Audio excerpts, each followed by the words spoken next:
ಜಗದೀಶ್ವರ ಶಕ್ತಿ ಅಪರಿಮಿತವಾದದ್ದು. ಆ ಅಪಾರವಾದ ಚೈತನ್ಯ ಸಮುದ್ರದಿಂದ ಹರಿದು ಬರುವ ಪ್ರವಾಹಗಳಲ್ಲಿ ನಾವು ಗುರುತಿಸಬಹುದಾದವು 4: ವಿಶ್ವ ಪ್ರಕೃತಿ, ಮನುಷ್ಯನ ಪ್ರಯತ್ನ ಸಾಹಸಗಳು, ಪೌರುಷ, ಜೀವಪ್ರಾಚೀನ, ಭಗವದವತಾರ. ಈ 4 ಕಾಲುವೆಗಳಲ್ಲಿ ಹರಿದು ಬಂದರೂ ಆ ಸಮುದ್ರ ಎಂದಿಗೂ ಬರಿದಾಗದು. ಅದು ಎಂದೆಂದಿಗೂ ಪರಿಪೂರ್ಣವಾಗಿ ಉಳಿದಿರುತ್ತದೆ. ಪೂರ್ಣಸ್ಯ ಪೂರ್ಣಮಾದಾಯ ಪೂರ್ಣಮೇವಾವಶಿಷ್ಯತೆ. ಈಶ್ವರನು ಕಾಮಿತಾರ್ಥಪ್ರದನೆಂಬುದು ಭಕ್ತಿಯ ಆಧಿಕ್ಯವನ್ನು ಸೂಚಿಸುವ ಮಾತು. ತತ್ವವೇನು?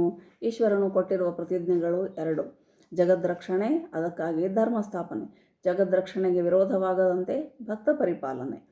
ಹೀಗೆಂದರೆ ಭಕ್ತೇಷ್ಟ ಪ್ರಧಾನಕ್ಕೆ ಮಿತಿಗಳು 2 ಎಂದಾಯಿತು. ಪ್ರಕೃತಿ ನಿಯತಿ, ಜೀವದ ಪೂರ್ವಕರ್ಮ ವಿಧಿ ಇವೆರಡು ವೃತ್ತದ ಅಂಶಗಳು.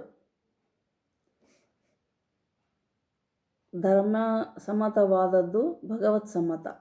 ಭಕ್ತನ ಇಷ್ಟಕ್ಕಿಂತ ಮೇಲಾಗಿ ಆಗಬೇಕಾಗಿದ್ದು ಭಕ್ತನ ಹಿತ.